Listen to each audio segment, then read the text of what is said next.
WABC's WABC's WXYZ. It's your ear. It all began in a dream starting at Z, traveling through the glory rainbow, which is the vehicle of travel. Arlene was the big star. I couldn't believe that this was somebody that I was meeting. She had done performance at MoMA. We were all like, not even near anything like that. Modern Museum Music, Maniac, Maine, Mexico, Mary, Montana, Mode, Modulation, Multo, Memory, Moment, Magna, Maine, Mulch, Mucho, Magic, Mind-Boggling. Here Installation, J. Kelly, Lachey's, Metropolitan, Newhouse, Op Pink, Queen, Rodin, Myth, Torso, Underground, Vibration, Well, XY, Zig 3, At Battle. I think in English we use the same term that is used in German, that is ein Gesamtkunstwerk. And Arlene's work cannot really be divided into separate media. Is she a photographer? Does she work with language? Is she a painter, a drawer, an opera writer, a performance artist, a curator? She's done all of those things and has had a tremendous influence in the underground in New York. Arlene Schloss was a visionary, to put it simply. She moved from performance art and video into cyber art and virtual reality. Again, Arlene always tries to reinvent herself and to move forward, find new ways of creative expression. She was doing some very innovative work. She was doing things where she was having lasers, you know, come out of her lips as she was talking, and using, you know, technology in very early aspects of her own work. She was a video artist herself, and she had this whole language that she invented.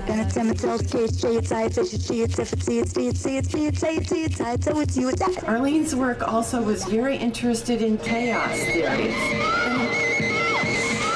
I always like to call Arlene the godmother of performance art. Arlene, first and foremost, is an artist's artist. Arlene was always at the forefront of using, new technology. Arlene is an original. She put her work out there with a tremendous generosity and creativity.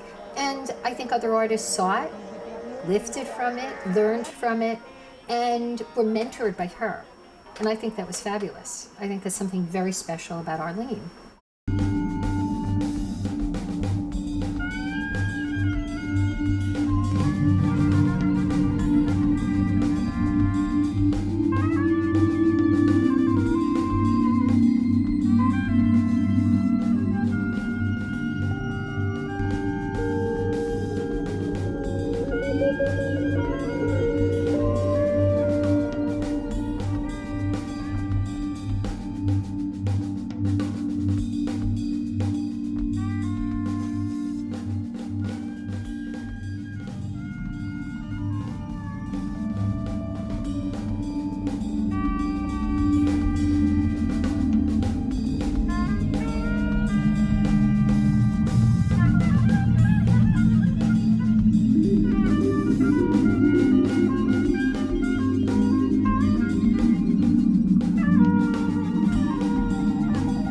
Arlene Schloss first gained attention as a painter and a critically acclaimed performance artist in the 1970s and 1980s. For nearly 50 years, Arlene created groundbreaking experimental work across a variety of art forms: film, video, sound art, poetry, music, book art, cyber art, Xerox art, and mail art. She became an integral part of the New York art scene. Hosting salons and happenings in her Broome Street loft, Arlene influenced the lives of hundreds of artists who she mentored and introduced to each other. This is her story.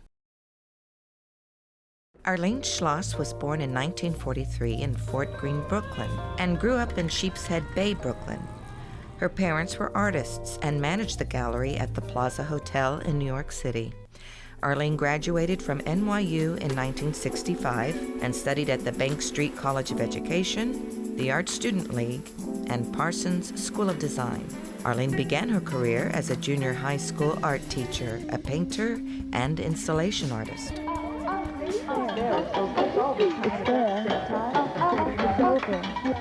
I started out as a painter And the last paintings that I did were painting with my feet. I studied painting for 15 years as well, and I thought I was going to be a painter all my life. And what started happening was I felt that I didn't want just the product of my paintings to be shown, that I felt that the process should be viewed as well as the product. And so I started performance art in the early 70s, working with showing ideas as I was working on them. A piece that I did was called Shot, Shot, which was a series of 36 actions. Each action changed the visual, and I recited words such as, it's a pin, chewed, wrinkled, picked up, flung, dropped, folded, cut out, scribbled, starred, taped, ripped, signed, charred, printed, dusted, dirty, dried, trash, splash, slashed, rhythm, painted, flowered, speckled, glued, cross, squared, circled, circled, dotted, dotted, shot, shot. At this performance in 1977 at the Kitchen, the New York Times described Arlene's work as far superior to most performance art. This was a series of performances that developed where I amplified the action of each material along with vocals. I did it at Franklin Furnace and the Kitchen in New York City, the Danny Keller Gallery in Munich, Germany, Cafe Einstein in Berlin, and the Basel Art Fair in Switzerland.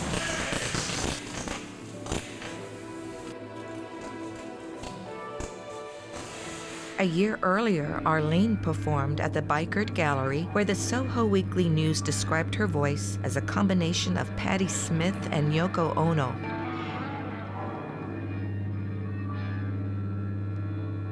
Arlene performed in mainstream and alternative spaces throughout Europe.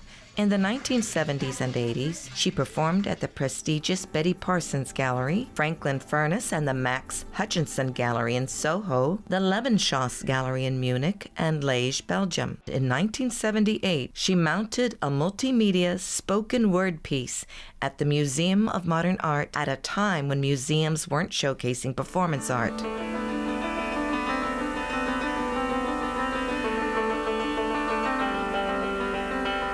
Self-tape upstairs volunteers wonderful Advent Arlene budget curate. David education function gels handy idea junior Kaylee mailer no open. Piano Q room 6 space 13th utilized video walls X-ray yodel Z.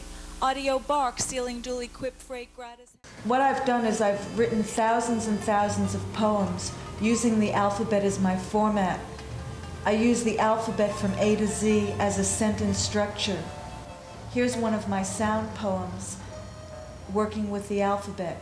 Oral audio, byword, chirp, dipod, earful, fizz, gabble, hear, ictus, jiglilt, minute noise, odic, phonic sound, quip, roar, sonic tone, utter voice, yar, yar, yop, zing. So I work with meanings in alphabetical order, which changes the phrasing and the stanzas that we usually use in conversational speech. I work with rhythm and cadence as speech, and clarity, elocution, and warmth and love. I began working with the alphabets because I was influenced by children that I was working with in New York City public schools for 15 years, because I thought it was the simplest, clearest way to communicate to all ages, all generations, and all nationalities. I've worked with the alphabet in many languages and did performances in various countries, reciting alphabets and alphabet combinations. I find that the tone is the main element that I'm interested in, and the words are sort of like cues or codes which allow you to come into the tone and the feeling of what's being expressed, such as emotion in everyday life. Color donor elope gloom, ant alone, bit brown, can clock, did dapper extra, fur flute gum group hip hope eyelet. I've done a series of over 300 performance works over the last decade with a number of different titles. My first performance in Berlin was called It's an A. The word it's has always been a very important word in my works, I-T-S. It's simple, it's descriptive, and it's catching. It's A, it's A, it's A, it's A, it's A, it's A, it's A. It's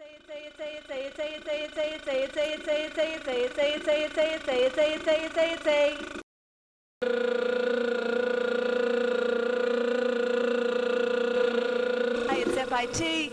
It's FDR, it's G, it's PG, it's R, it's X. It's G, it's I, it's G, it's M, it's HIP, it's HEW, it's HUD, it's H2O, it's HCl, it's IBM, it's IND, it's ID, it's ID. In 1978, Arlene taught performance art workshops. She brought a group of 30 artists to the New York City subway and traveled up the east side of Manhattan, getting off at each stop along the way. Her goal? To make the subway safe through art and performance. She wanted subway riders, cops, and bystanders to interact and become part of the event. This is to make the subways a little bit happier, a little bit brighter, a little bit more cheerful, and to let people know that we want to positive. Recording it? Oh yeah, we're documenting it. Yeah, video. Just to overcome fear. That's the main. And to feel some idea of camaraderie with other people.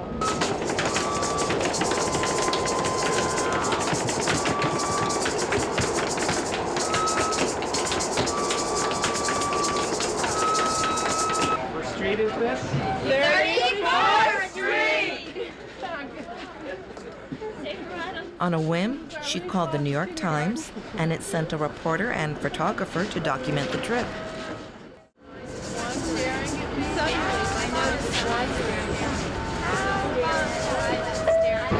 Leading an orchestra, a part of an orchestra on 59th Street. They're called the Ocarina Orchestra.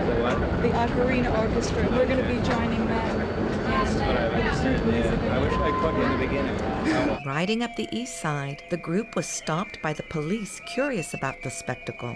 Before the event, Arlene prepped her fellow artists in case they were stopped by the police or harassed. Her advice? We should act friendly, smile, and act like we are in kindergarten. What can they do to us if we act that way? Trying things out that maybe it would give people more positive ideas.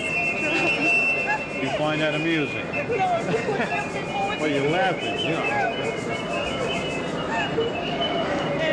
And we thought we'd try it, and then it worked out. We write a proposal to the transit authority. While your concept is good, you're going to have them all milling around, and they're going to wonder what it's all about. Right, we're going to start so if you can terminate it, the downtown train, which we will board, and head on our way. you're really going to board a train. Yes, we just came from one. Heavens a blessing. Performance art was a very pure form. It came out of happenings, it came out of conceptual art, it came out of the thinking of John Cage. And although I really never met John Cage, I met the female version of John Cage there at the center of A's Loft, and it was Arlene Schloss herself. She was my John Cage. Because Arlene taught, through her presence and through her art, that everything you do is art. That there is no need to push towards art. That you simply have to be yourself, and that's art. I first met Arlene about, can't believe it, but it's at least 25 years ago in a recording studio where I was a sound engineer. And Arlene was doing a tape called How She Sees It by Her, or for short, How She Sees It. It was one of the greatest audio pieces that I've heard, and it turned my head around from commercial art to avant-garde art. How She Sees It by Her, 3:00 a.m., June 6, 1981. He was in bed and he said, "Take off your pants. Why do you think I'm here? Because I want to fuck you. I want to fuck you tonight." She goes to the loo. He was in bed and he said, Why do you think I'm here? Why do you think I'm here? She asked, because I want to fuck you. I want to fuck you tonight. She goes to the loo. He was in bed and he said, but not in so many words. I think that I'm nervous that your husband is leaving town. It throws off the balance of what, she wonders, his intrigue. Forget about that sweet fuck, baby. I think you're a bitch. You disappointed me and I'm turned off. I'm not fishing with you this week. I'm not going to take care of you either. Just in case you had any ideas about that. You must be getting money from him or your folks. He's snoring now. He kissed her and cut her throat simultaneously. She's in a funny place in her mind at this moment. Bewildered and angry, she thinks about how she's taken care of herself at different times in her life. She's vulnerable yet strong. Her vulnerability is her strength. She likes to try different things. She was smart to save money while she was making money, and her savings have just run out. Arlene has charisma, so she is able to gather people around. Her charisma comes from her warmth and her beauty and her very high intelligence. So she was kind of like a Diaghilev on the level of her production. She was like a John Cage on the level of her philosophy.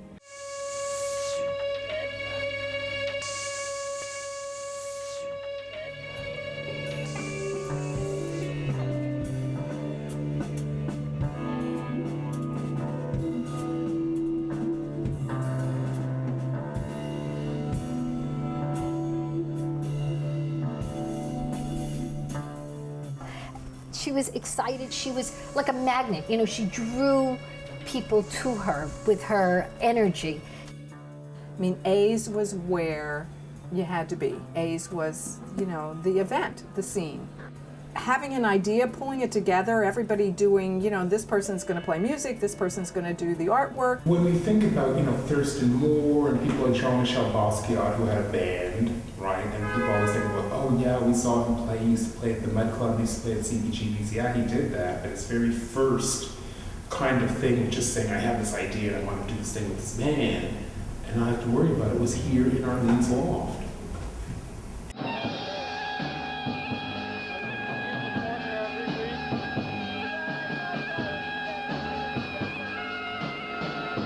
Jean-Michel did a fantastic performance that was the most amazing music performance I had ever experienced. This kind of god-awful wailing started.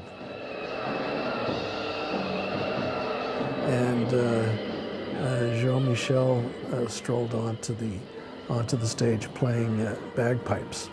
The din was so gloriously, disconcertingly, and wonderfully awful that the audience began leaving in droves. And luckily his performance was the last one of the evening. So that was okay. I personally loved it. It was fantastic. It rocked. It really did. It really did.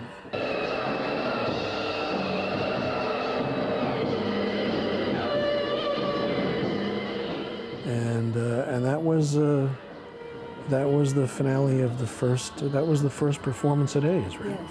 Yeah. So it got off to a fantastic start. October 24th, 1979. The Coachmen performed there with Thurston Moore.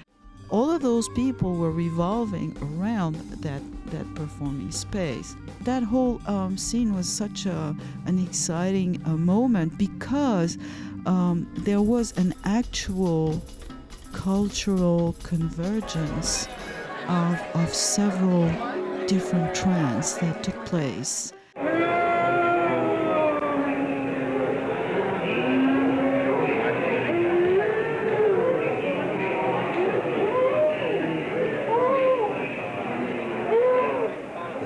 But everybody's in a circle, and they've got these long paper tubes, and they're all kind of humming like, you know, like kind of like Aboriginal stuff in these paper tubes. And there's Arlene doing her like, you know, maestro thing in the middle of just, that was Arlene's talent. That was her beauty. That was a special thing that she did, you know. And then she'd be, it's A, B, it's D, it's C, it's E, it's G. This is Mike, this is Joe, this is Maggie, this is, you know, it's H, it's I, it's J, it's K, you know. And we were like, you know, where the fuck are we? What the fuck is this?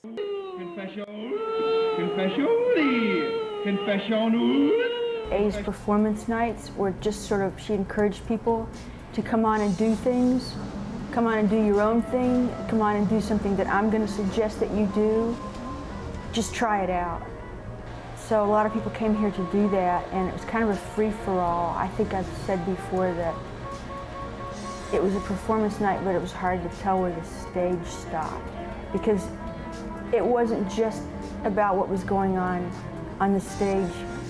the whole scene was the performance art. And so people milling around on the back deck, watching the performance, in the hallway, there was as much going on there. Friendships were formed, partnerships. I think we had Sir Rodney Sir here, Gracie Mansion was here, Buster was here, Todd Jorgensen was here. It's all kinds of people doing different kind of things. We're here to get hooked up.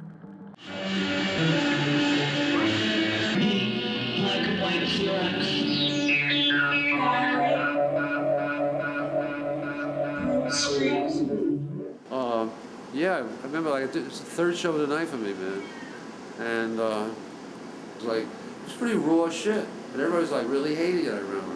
When I was there, when I walked in there to do something, of course, wasn't a way. I mean, it's just, that's what you do. You do what you do. It's just cool. She didn't come and say, these are the rules. There were no rules. She wanted you to do your thing. That was the key to the whole thing. Exact. You know, that was the key to the whole thing. Although I do remember, you know, not every gig I remember. I remember that one for sure. I remember the whole night. It was a very strange night. And I remember too, I got to Orleans, couldn't get a cab.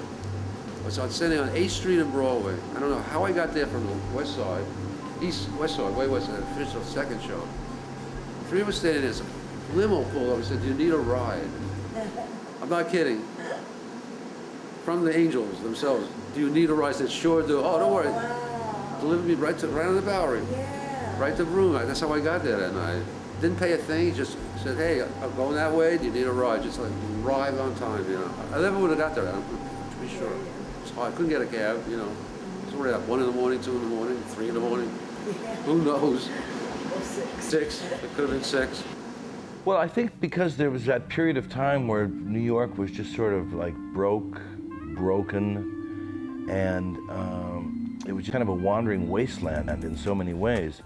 And all of these creative spirits just sort of came together and had that ultimate freedom at that time. And it really was inexpensive to live here. New York really went bankrupt in the mid-'70s. And it's hard for people to hear today, especially with this humongous transnational real estate boom in New York, to imagine that the city was a frightening place. The subways didn't really run well. They were scary at night.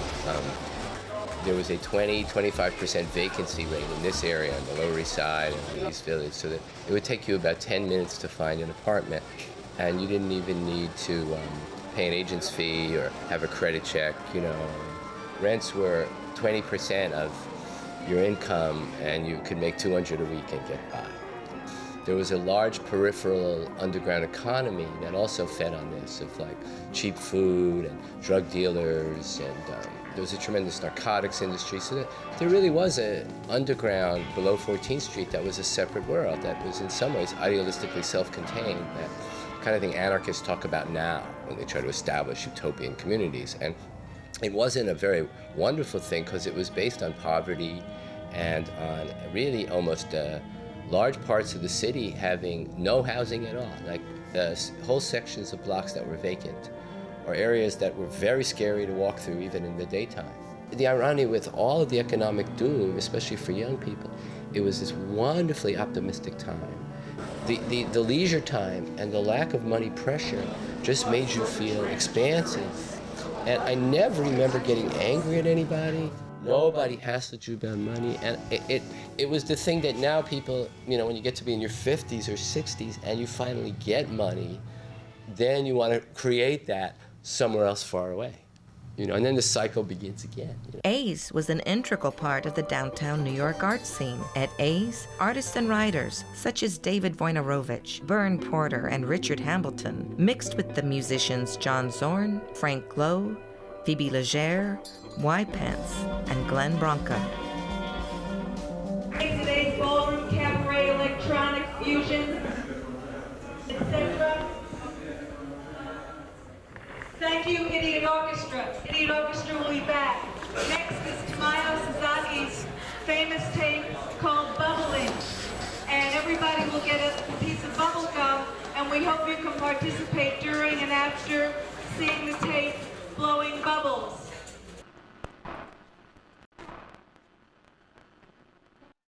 You know, Arlene was to me like a whirlwind, and at the same time like you know, like a roller coaster.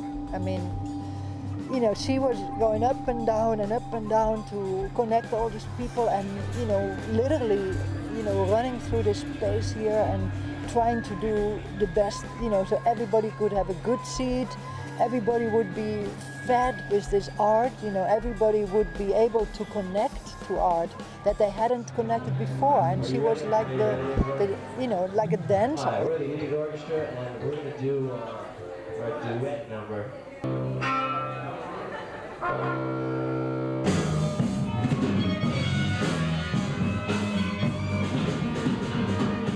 Such an incredible amount of energy in this area at that time. And you know something, this area has always had that energy attached to it.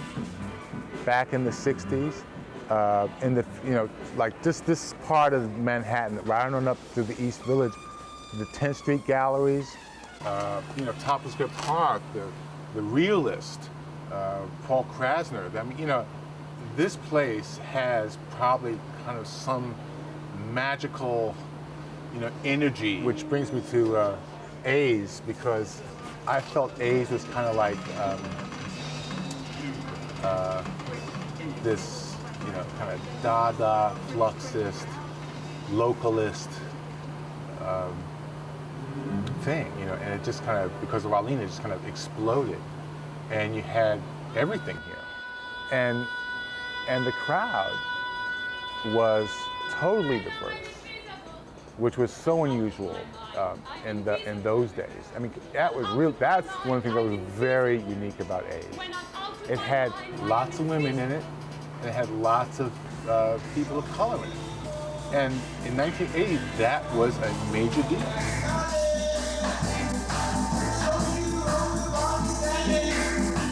It's almost anybody that you heard about in the performance world at that time, either they played at A's. A's was like the Ed Sullivan Show in a sense of the performance world.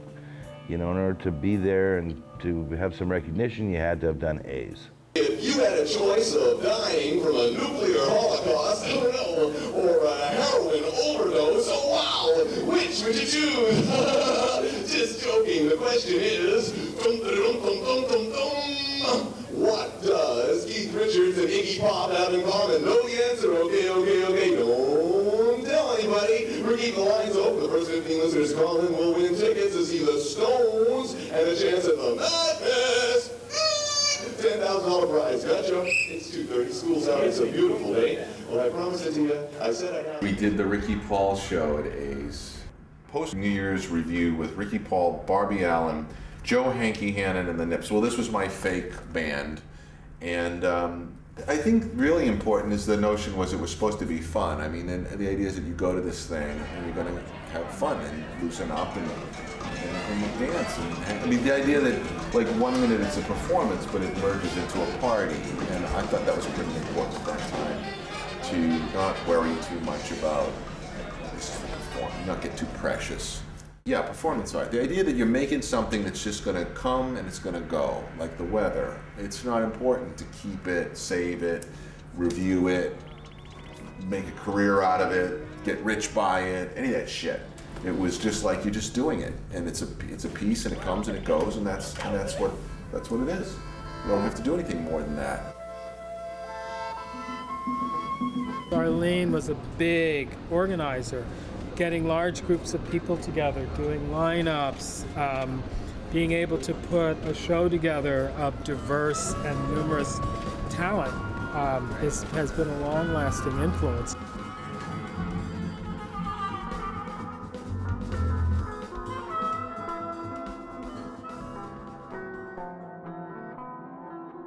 I'm a very good friend of Arlene Schloss, who is a mentor and someone that I've traveled with and I've shown here. We did this show in 1985, but I knew Arlene since 1982.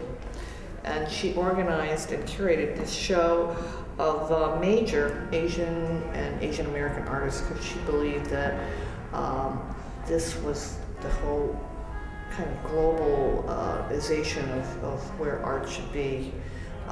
Immigrant artists coming to New York and passing through, but most of the artists in the show lived here. They worked together. We hung out together, and it was a real kind of salon. That's the early Asian American show. Yeah.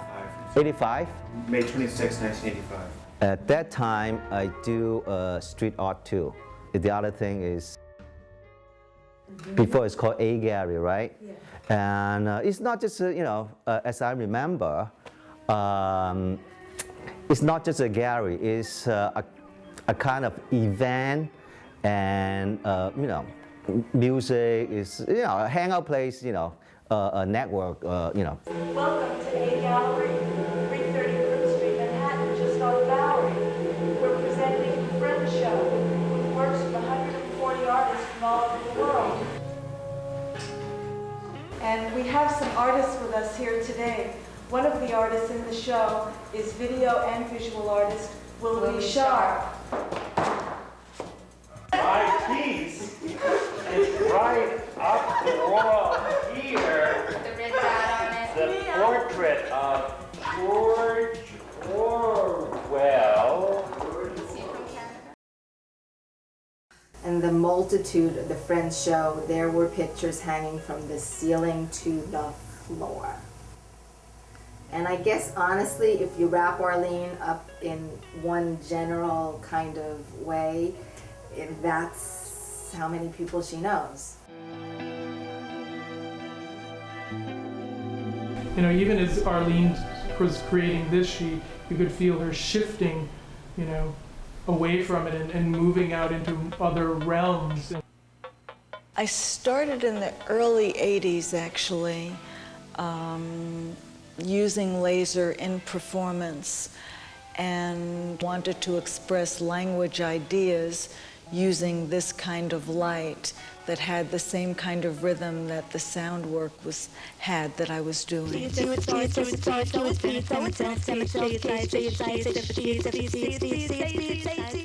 I also worked with scientists who developed a dress out of fiber optics.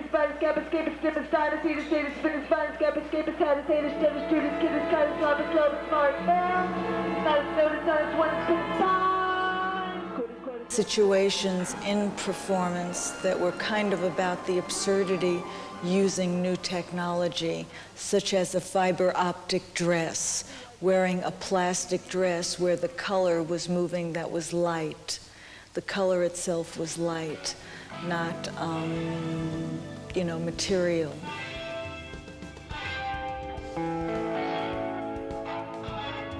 My most recent work, entitled AE Blah Blah Blah, which came from Ars Electronica, Bruckner House, Linz, Austria, is an opera cabaret which began at 6 o'clock a.m.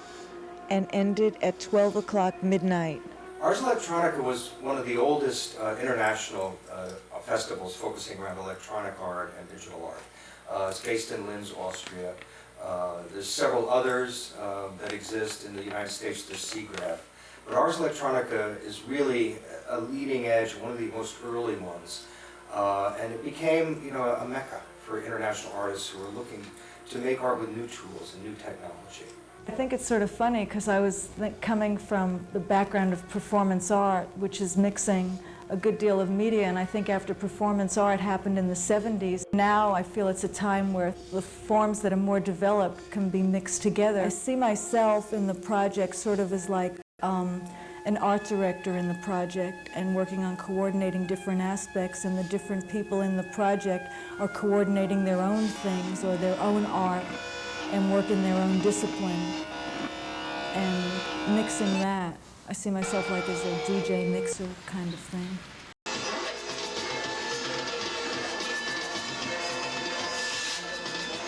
She was taking on new technology and utilizing it, in a way that created something that someone hadn't seen before.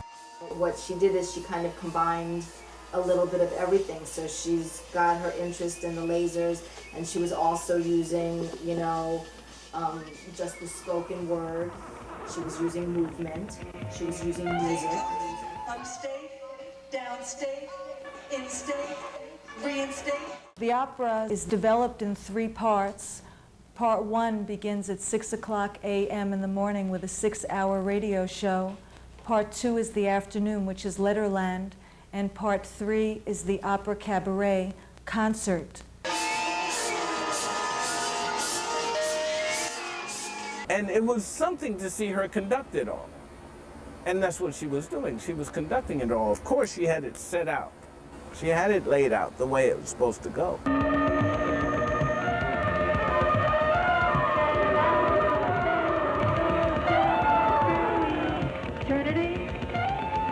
It was a great experience. It was a great experience for me and the musicians I brought along, because they still remind me about this project. She told me, she said, "Butch, I want this music to be like this, and it's got to be strong because these letters are going to be going into my mouth." And I'm going, what?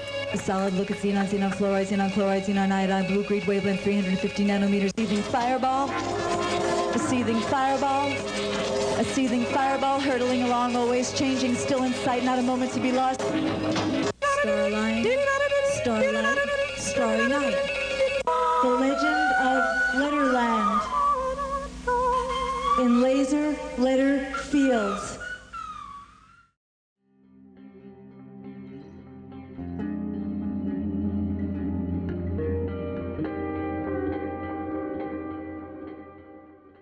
I mean, you know, there was some great stuff. I had no idea this was going to go on. This guy is going to set himself on fire and then roller skate by the Danube. I mean, it was gorgeous. You know, I mean, it was just gorgeous, gorgeous. Things were happening all over the time. I mean, all over the place. And then there became this focus.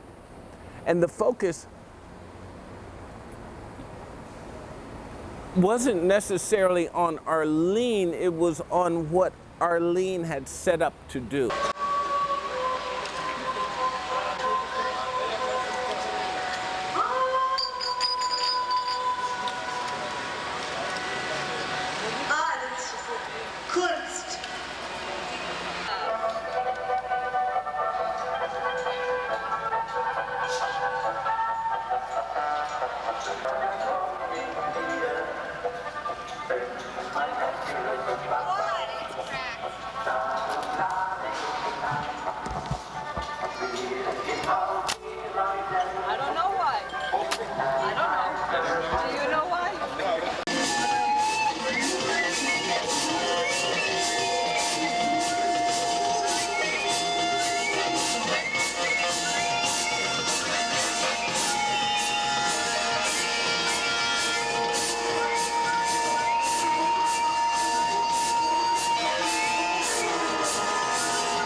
Going to be like being in an outdoor New York club, except on the grounds in Austria.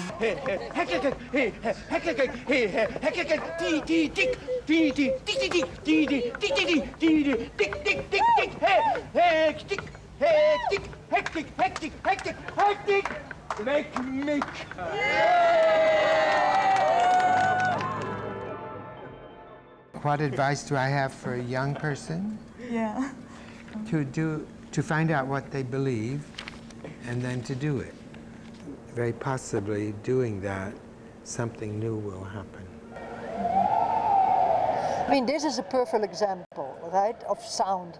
I mean, Cage was one of those people who was using silence as a rhythm and at the same time using these, what I would call live sounds, you know, of real life, incorporating this. This is a very Brechtian kind of idea, you know, to incorporate, you know, real sound and put that into pieces. So there was another connection with Arlene. It's like chance, you know, the way that Cage used chance in his movies, me being very intrigued by what is chance and what is really preconceived things, and you have to be like an open vessel in order to make art, you know. So To have change occur, you need to be open-minded, you need to be like an open person.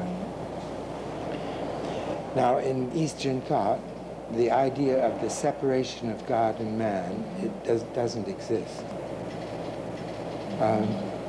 As I told you at the beginning, mind with a little m and mind with a big M. Or you can say, where is the center of the universe? And in the Eastern thought, they will say, where isn't it? It's everywhere.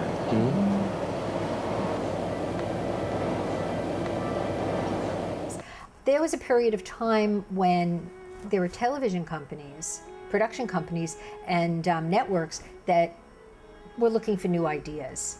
And they were reaching out to various artists to kind of bring those new ideas back in. And Arlene was right on the cutting edge there of working with video. Nickelodeon loved her work and had her come in and do a lot of projects. There was a window of opportunity for a while for artists to make work for television, certainly PBS. And it was a chance to be able to help finance your work, your own work, without grant funding, or without, you know, taking the money out of your pocket, or without doing some kind of menial job, like a lot of guys drove taxis. You know, you could actually get a real salary doing work that you loved and being creative. So that was exciting.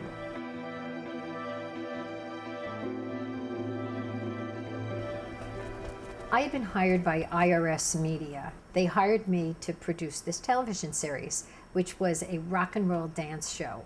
And they wanted it to be a contemporary American bandstand, but with an underground artist influence.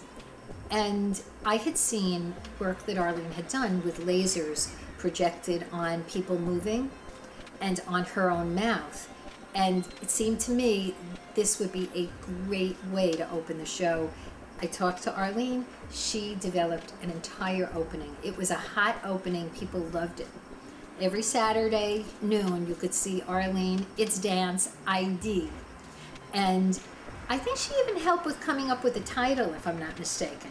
Every kind of job Arlene did fed her work. So she was a teacher. She worked with little kids. From that, she knew what kids liked, what kids wanted, how they sounded. Arlene, in a lot of ways, it has a childlike innocence to her and to her work. I think a lot of that, you know, grew out of her work with children. Then she did some work for Nickelodeon. She knew what kids liked. She had a real sense. Arlene was very much in touch with her child self, I think, and could do work that could appeal to children, and it was gorgeous, absolutely gorgeous on TV. Doing a 9-to-5 job wasn't even an option. Arlene's a true artist. You know, she was a painter. She was a teacher, but a teacher works, you know, 9 to 3 and has the summers off. That's a very different kind of job. And she just made films all the rest of the time, and she ran her A's.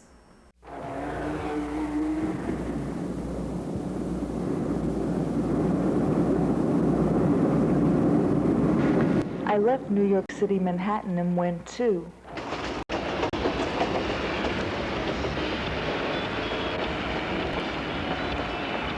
Tennessee, Arkansas, Oklahoma, Texas, New Mexico, Arizona, Utah, Nevada, California, and Florida. Miami, Key Largo, Nashville, Memphis, Graceland, Hot Springs, Tahlequah, Heavener, Amarillo, Hereford, Santa Fe, Flagstaff, Salt Lake, Las Vegas, San Francisco, LA. Ozark Country,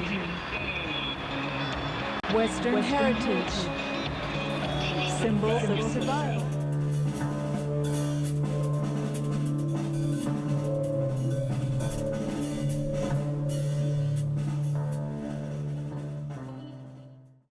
In June 1982, I began a project to realize a pure tuning system for orchestral and chamber ensemble works.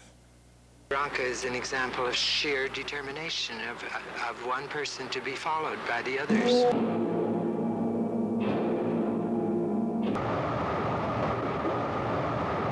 The tuning is a mere reflection of the actual complex tones which make up the ideal harmonic structure of the physical wave energy produced by a vibrating string. This system necessitated the design and construction of instruments which could be tuned directly to the exact intervals of the first 7 octaves of the harmonic series, 127 intervals. 40 cycles per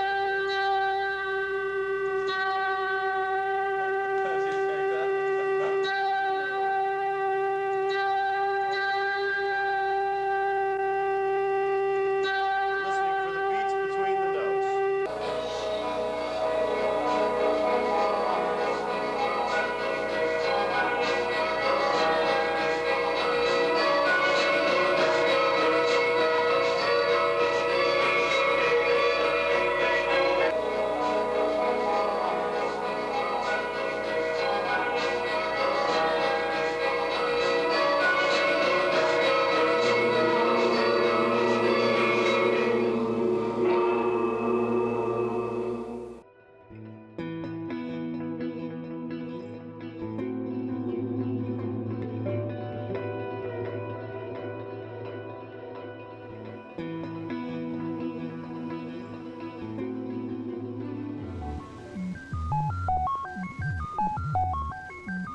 In the 1990s, Ars Electronica figured prominently for Arlene once again.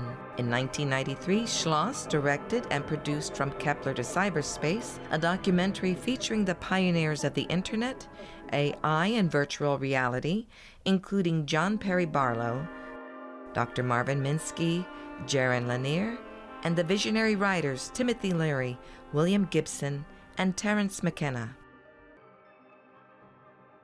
So that although we're talking about virtual realities and simulated intelligence and things like that, I think it's important to understand that our connection with the real world is very thin.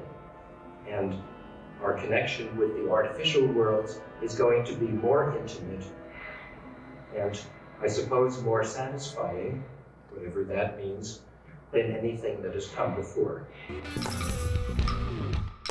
Yeah, I remember Arlene was really tuned into, you know, the digital art as it was manifesting in the early 90s, even before with her work in the 80s with Ars Electronica.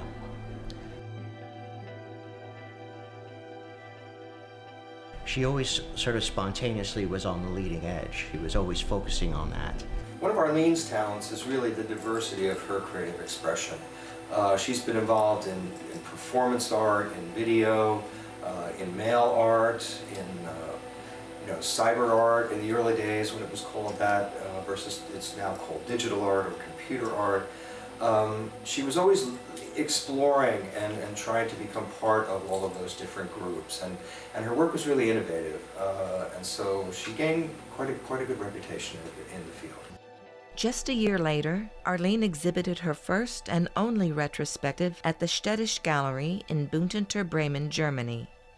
I'm showing a history of works, of artworks that I've created throughout my life here at the Städtische Gallery in Buntentor, and I'm also working on an interactive project with the students from the Hochschule for Kunst.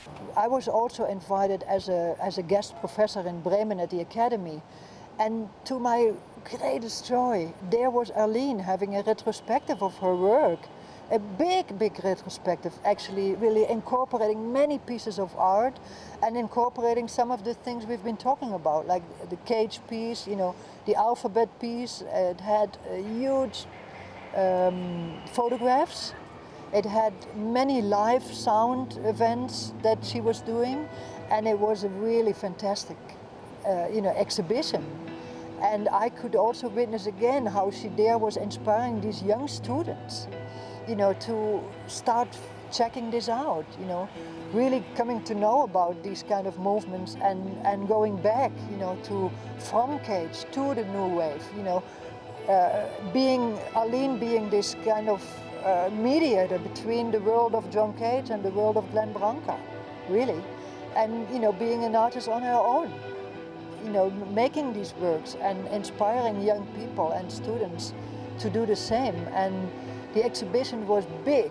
It really incorporated many rooms, you know, and it had her not only the alphabet pieces, but also some live sound events, and she was doing lecturing. So yes, that was, you know, a grand show that Arlene did in Germany, in Bremen.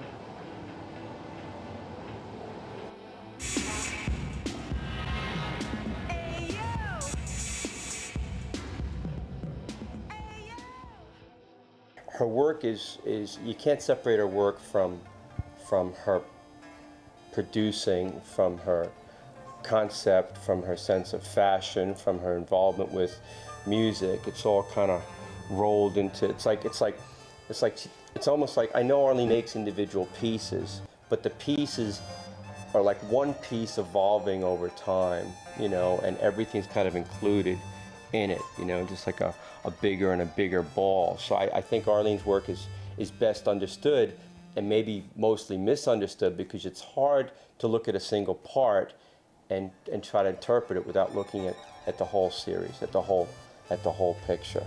You know, when you look at the whole picture, it's pretty profound, you know.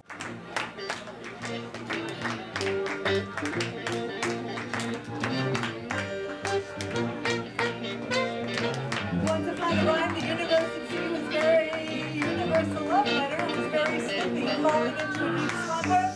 Once or twice started to write, but there were no images or sounds. Zilch zero, what's a love letter without images or sounds? A gorilla's own infinity zugzwang. Once you get inside a letter will get inside you. So, as the universe was considering the state of the letter, wondering whether or not the making of a letter would be worthy of orchestrating the steps to construct a theme, when suddenly a feeling appeared and said,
I think there's some very brave souls in the, Arlene being one of them, in the art world, who encourage this kind of pure, it's a spiritual thing, where there is no concern for the material bullshit, and instead thinking, where is the pure creativity, and going after that, you then encourage each other to do that.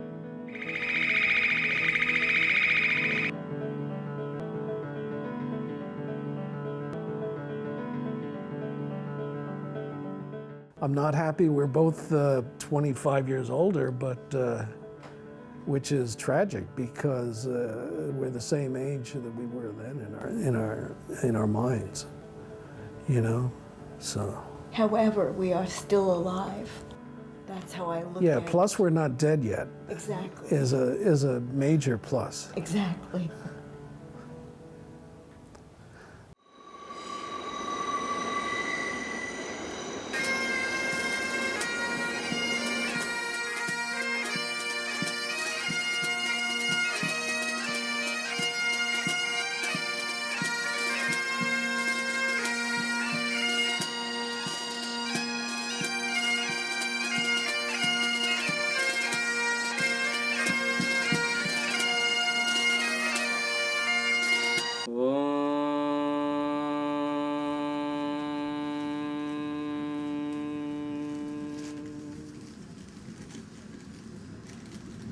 Namami Dhan धन्वन्तरिम् आदिदेवम् सुरासुरैर्वन्दितपादपद्मम् लोके जरारोग्यमृत्युनाशम्.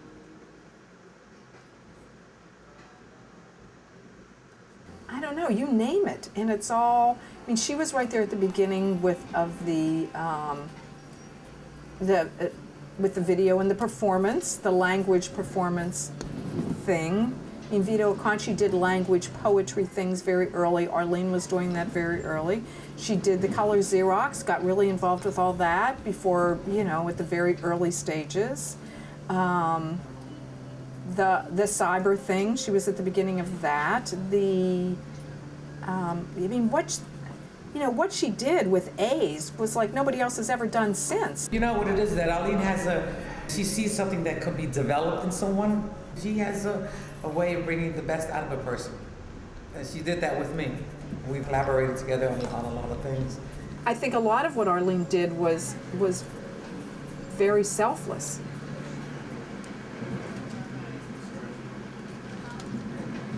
And was very much into promoting other people. Always was like, you know, she would promote A's, but she wouldn't promote Arlene.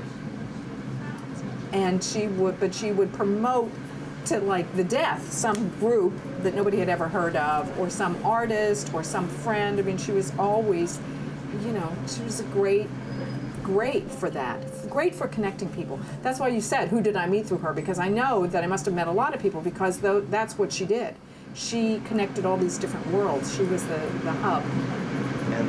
But in reality, there was all these people and personalities and individuals that created and did great things and oftentimes are forgotten.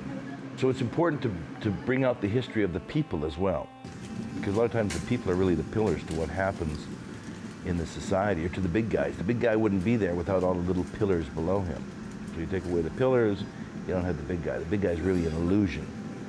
And so it's all the pillars that really make up the guts of the whole thing. And that's part of what's doing the books and, you know, part of this whole thing about doing a video on Arlene.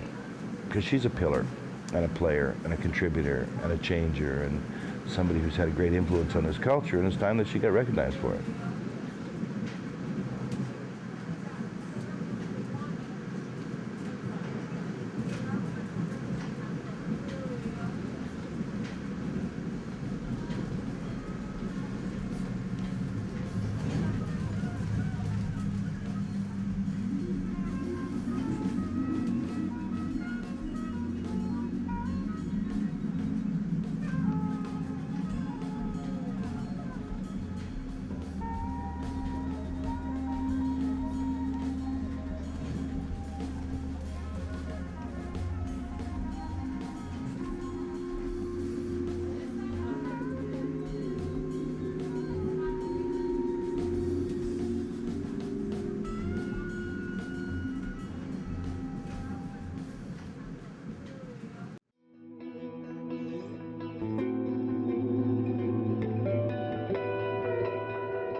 Modest Mozart, and Overture Philharmonic, Q Rachmaninoff, Ravel, Schiller, Sonata, Symphony, Tchaikovsky, Treble, UB, Wagner, XY, Winning.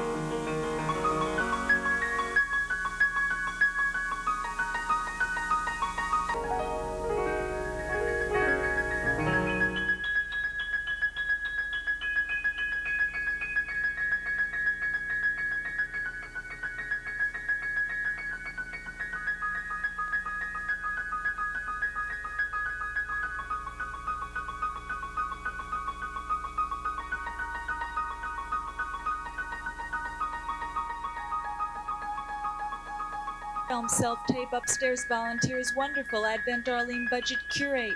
David education function gels handy idea junior Kaylee mailer no open. Piano Q room 6 space 13th utilized video walls X-ray yodel Z. Audio bark ceiling duly equipped freight gratis half-inch jar.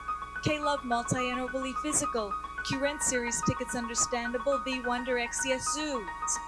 Aquatin Faro composition dry point and gray fraction graphic homes Intaglio Jr. K lithograph mezzotint non-porous original planograph. Q reproduction silk screen technique unstable V woodcut. Chairs founders Gauzy. AB cybernetic dialogue epic FG history invent Janice Krebs lavalier mini Nuvicon overlap playback. Q raw Sony triangle Uval wow. Americans by Cibachrome 8 diaphragms gum HIJ Coda quick litho mono micro nude offset. Origin photo color Q reader as transfer unit by nude offset. Origin photo color Q reader as transfer unit vinyl water aqua black crimson D crew fuchsia. Green hookers hats or indigo JK lapis magenta naphthol orange Prussian.